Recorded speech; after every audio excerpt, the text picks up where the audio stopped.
ఈ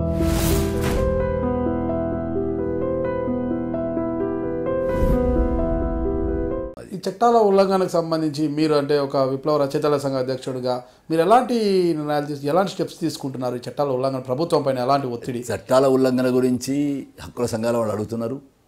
సరే, ఈ సంఘటన జరిగిన నాడే CLC Andhra Pradesh civil liberties committee secretary చిలకా చంద్రశేఖర్ హైకోర్టులో పిటిషన్ వేశాడు. ఆ పిటిషన్లో 2 ప్రేయర్స్ ఉన్నాయి. ప్రైమరీ ప్రేయర్ ఏమిటంటే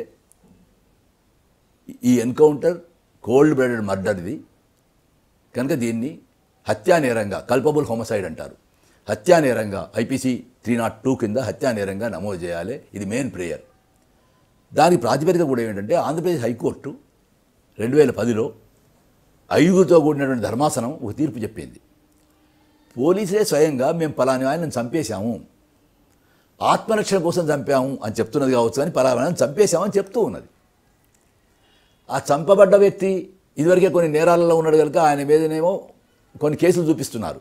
కానీ నువ్వు కూడా మనం చంపేశావు, నువ్వు కూడా చంపేశానని నీ అంతా నువ్వే కన్ఫెస్ చేస్తున్నావు. కాబట్టి ప్రైవేట్ వ్యక్తి నేను నా భార్యను చంపొచ్చిందని నీకు సరెండర్ అయితే ఎట్లాగైతే హత్యానేరం నమోదు చేస్తున్నావో అట్లా మొదలు హత్యానేరం నమోదు చేయి. 5గురి ధర్మాసనం ఏకగ్రీవంగా చెప్పిన తీర్పు అది. ఈ తీర్పును బట్టి అట్లాగే ఇటీవల సుప్రీంకోర్టు ఇటువంటి ఎన్కౌంటర్ల విషయంలో కూడా పోస్ట్ మార్టం విషయంలో కానీ ఎన్కౌంటర్ల విషయం కానీ కొన్ని గైడ్లైన్స్ ఇచ్చినది.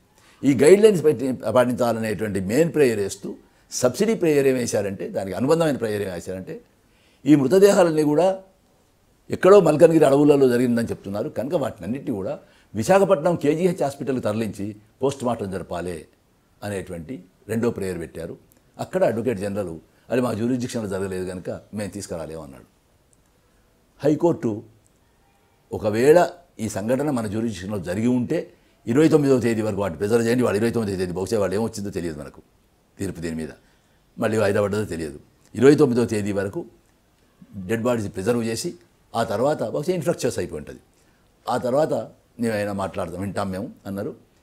ఈ జ్యూరిస్డిక్షన్ లేదు కాబట్టి మేము పోయి సవాలు తెచ్చుకోవాల్సి వచ్చింది. అడవుల్లో ఎప్పుడైనా ఈ నక్సలైట్ల కోసం గాలింపులు జరిపేటప్పుడు కానీ నక్సలైట్లు సమావేశాలు అయ్యే సమయంలో కానీ ప్లీనరీస్ జరిగే సమయాల్లో నక్సలైట్లు పోలీసులు ఎదురెదురు పడినప్పుడు కాల్పులు జరపడం అనేది సహజంగా అది కామన్ ఇదైపోయింది అంటే ఎవరు ఎదురు పడినప్పుడు కాల్పులు జరగడం అనేది. అయితే ఇక్కడ ఒకరికొకరు కాల్చుకుంటారు.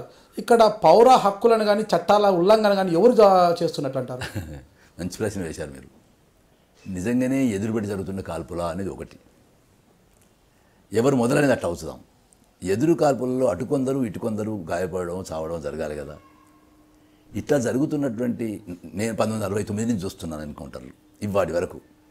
ఇట్లా జరిగినవి ఏమీ లేవని మేము అనడం లేదు, కానీ వేళ్ల మీద లెక్క పెట్టదగినన్ని ఎదురు కాల్పులు, వీళ్ళు కాల్చినవి వాళ్ళు కాల్చినవి.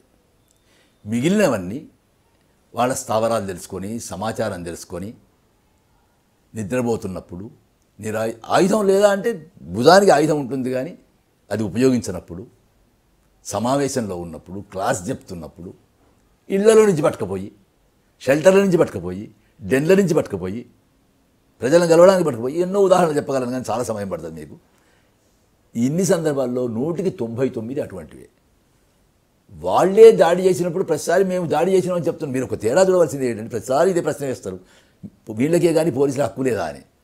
మొదటి విషయం, నక్సలైట్ల చేతిలో ఒక పోలీస్ చనిపోతే వెంటనే ఎఫ్ఐఆర్ ఫైల్ అవుతుంది, విచారణ జరుగుతుంది, శిక్ష పడుతుంది.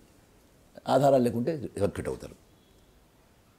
విప్లవకారుడు చనిపోయినా, ప్రజాసంఘ డాక్టర్ రామనాథన్ లాంటి పౌర హక్కుల నాయకుడు చనిపోయినా ఎఫ్ఐఆర్ లేదు.